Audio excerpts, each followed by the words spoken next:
Bismillahirrahmanirrahim.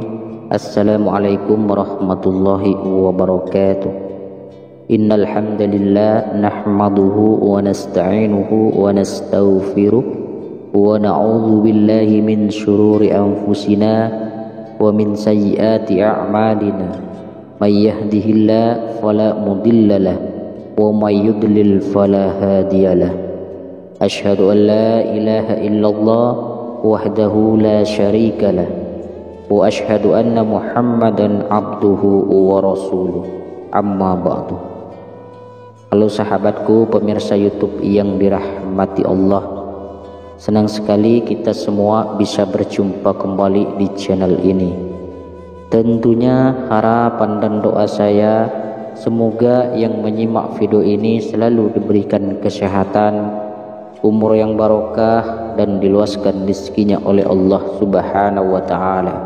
Amin amin Allahumma amin.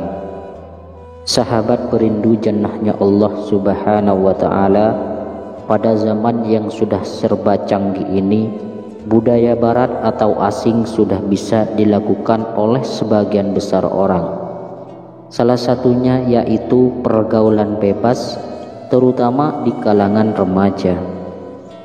Hubungan antara laki-laki dan perempuan sudah menjadi sangat wajar dan tidak dilarang, padahal dalam agama Islam hubungan pacaran antara laki-laki dan perempuan sangat dilarang karena menjerumuskan pada perbuatan zina.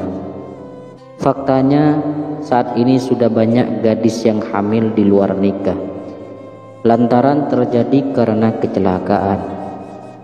Zina merupakan perbuatan keji yang dilakukan oleh pria dan wanita, dan terjadi persetubuhan di antara keduanya.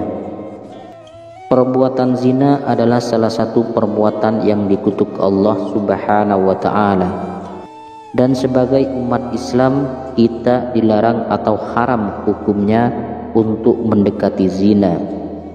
Zina itu sendiri dapat digolongkan menjadi dua golongan, yaitu zina muhson atau zina yang dilakukan oleh mereka yang sudah menikah, dan zina ghairu muhson atau zina yang dilakukan oleh mereka yang belum pernah menikah. Adapun hukumnya adalah dengan cara dirajam atau dilempar batu hingga mati bagi pelaku zina muhson, dan hukuman dera atau cambuk serta diasingkan 1 tahun lamanya bagi mereka yang melakukan zina ghairu muhson, sebagaimana yang disebutkan dalam firman Allah Subhanahu wa ta'ala, perempuan yang berzina dan laki-laki yang berzina, maka deralah tiap-tiap seorang dari keduanya 100 kali dera, dan janganlah belas kasihan kepada keduanya. Mencegah kamu untuk menjalankan agama Allah jika kamu beriman kepada Allah dan hari kiamat, dan hendaklah pelaksanaan hukuman mereka disaksikan oleh sekumpulan orang-orang yang beriman. Quran Surah An-Nur ayat 2. Dan terhadap para wanita yang mengerjakan perbuatan keji, hendaklah ada 4 orang saksi di antara kamu yang menyaksikannya. Kemudian apabila mereka telah memberi persaksian, maka kurunglah mereka wanita-wanita itu dalam rumah sampai mereka menemui ajalnya atau sampai Allah memberi jalan lain kepadanya. Quran Surah An-Nisa ayat 15. Lantas bagaimana cara seseorang jika ingin bertaubat dari perbuatan zina? Sahabat perindu jannahnya Allah, berikut ini adalah amalan penghapus dosa zina. Yang pertama, menyesali perbuatannya.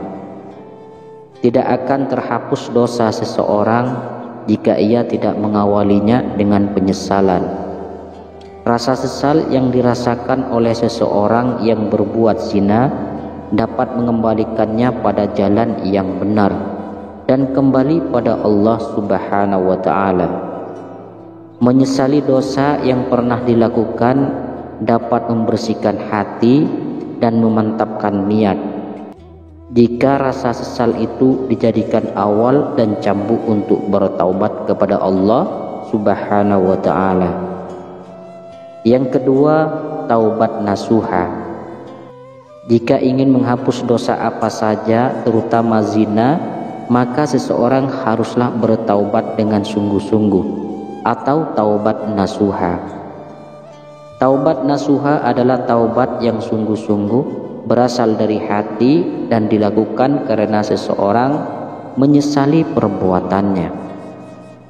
Allah memberikan janji bahwa Ia akan mengampuni dosa-dosa hambanya yang melakukan kesalahan, sebagaimana yang disebutkan dalam firman Allah Subhanahu wa ta'ala pada surah At-Tahrim ayat 8. Hai orang-orang yang beriman, bertaubatlah kepada Allah dengan taubat nasuha, taubat yang semurni-murninya. Mudah-mudahan Rabb-Mu akan menutupi kesalahan-kesalahanmu dan memasukkanmu ke dalam jannah yang mengalir di bawahnya sungai-sungai pada hari ketika Allah tidak menghinakan nabi dan orang-orang mukmin yang bersama Dia, sedang cahaya mereka memancar di hadapan dan di sebelah kanan mereka, sambil mereka mengatakan, Ya Rabb kami, sempurnakanlah bagi kami cahaya kami dan ampunilah kami. Sesungguhnya Engkau Maha Kuasa atas segala sesuatu. Quran Surah At-Tahrim ayat 8. Lalu yang ketiga, sholat taubat. Sholat adalah salah satu amalan yang dapat mendekatkan diri kepada Allah Subhanahu wa ta'ala dan menghapuskan dosa. Seseorang yang ingin bertaubat atas dosa-dosanya dapat meminta ampunan lewat sholat taubat. Sholat taubat itu sendiri adalah sholat sunnah yang dikerjakan sebanyak 2 hingga 6 rakaat pada malam hari selepas sholat isya. Dengan mengerjakan sholat taubat dan tentunya tidak meninggalkan sholat wajib, dosa yang dilakukan akan diampuni oleh Allah Subhanahu wa ta'ala, sebagaimana yang disebutkan dalam Quran surah Al-Baqarah ayat 222. Sesungguhnya Allah menyukai orang-orang yang bertaubat dan menyukai orang-orang yang mensucikan diri. Yang keempat, perbanyak zikir dan istighfar. Memperbanyak zikir dan istighfar pada Allah adalah salah satu amalan yang menghapuskan dosa-dosa kita. Kalimat istighfar merupakan kalimat permohonan ampun dari Allah Subhanahu wa ta'ala, dan dosa-dosa seseorang dapat dihilangkan dengan terus menyebut nama Allah, sebagaimana yang disebutkan dalam firman Allah Subhanahu wa ta'ala. Dan juga orang-orang yang apabila mengerjakan perbuatan keji atau menganiaya dirinya sendiri, mereka ingat akan Allah lalu memohon ampun terhadap dosa-dosa mereka, dan siapa lagi yang dapat mengampuni dosa selain daripada Allah, dan mereka tidak meneruskan perbuatan kejinya itu sedang mereka mengetahui. Quran Surah Al-Imran ayat 135. Yang kelima, melakukan kebaikan pada sesama. Jika seseorang berbuat dosa dan keburukan, maka untuk menghapuskannya ia perlu melakukan hal atau kebaikan pada orang atau makhluk lainnya, seperti dengan bersedekah, menghapuskan hutang orang lain padanya, memberi makan binatang dan sebagainya, seperti yang dikisahkan seorang wanita pelacur yang masuk surga karena memberi minum anjing yang kehausan. Yang keenam, berpuasa. Berpuasa adalah salah satu cara melatih hawa nafsu dan kesabaran kita.